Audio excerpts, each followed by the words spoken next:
Face powder lipstick অনেক দাম ভাইয়া, অনেক দাম।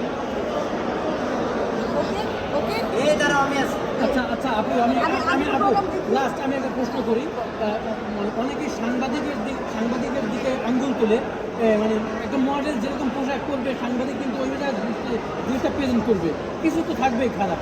তা আপনি এই বিষয়টা কীভাবে দেখেন যে সাংবাদিকদের বিরুদ্ধে বিভিন্নভাবে পদক্ষেপ নেওয়া হয়েছিল বিভিন্নভাবে, এটা আপনি কী বলতে চান?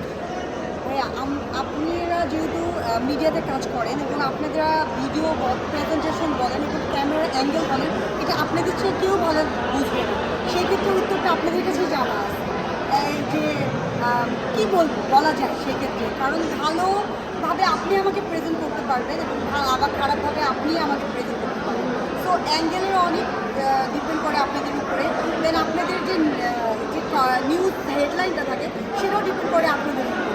সো অনেকটা আপনাদের উপর ডিপেন্ড করে।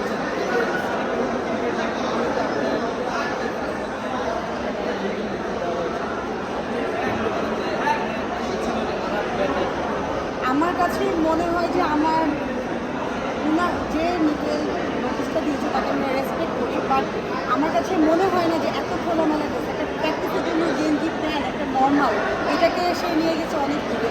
সো যার খুব দৃষ্টিভঙ্গি, আপনি তো কমপ্লেন দিতেই পারেন, সেটার উত্তর আমি দিব আমার মতন করে আমি। ঠিক আছে, ধন্যবাদ। না, যিনি বলেছেন ভুল করেন, উনি অনেক জ্ঞানী একটা বড় মাপের মানুষ, ওনাকে আমি অবশ্যই ভুল বলবো না। কারণ আপনি কিন্তু কোথাও রুল নাই, আমরা যে প্র্যাকটিস করতে যাবো আমাদের কিন্তু কোনো রুল ছিল না যে এই ড্রেস পরে আপনাদের প্র্যাকটিস করতে আসতে হবে, বা এই ড্রেস পরে আপনারা খেলা দেখতে পারবেন, বা এই ড্রেস পরে আপনারা মাঠে নামতে পারবেন, এরকম কিন্তু আমাদের কোনো নিয়ম নীতি ছিল না।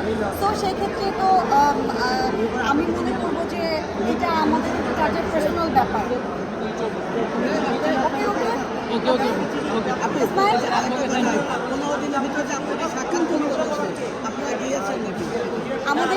আমাদের প্যানেলে যে আমাদের ভাইয়া আছে ওনারা এগুলো হ্যান্ডেল করছে। ঠিক আছে, 15 দিনের মধ্যে যে আপনাদের সাক্ষাৎ করতে বলছে, আপনারা সাক্ষাৎ করেছেন? আমাদের প্যানেলে অবশ্যই আমাদের যে ভাইয়া আছে উনি এগুলো সব মানে হ্যান্ডেল করছে। তো ওনার উপরে আমরা ডিপেন্ড করছি সব কিছু। আপনি জানেন 9 জনের নামে আসছে। ঠিক আছে, হ্যাঁ একটু ভিতরে ঢুকি 1 মিনিট। আচ্ছা, ভিতরে আসো। হ্যাঁ, আরে এখানে নেই, এখানে দেখো। ভিতরে ঢুকবো না।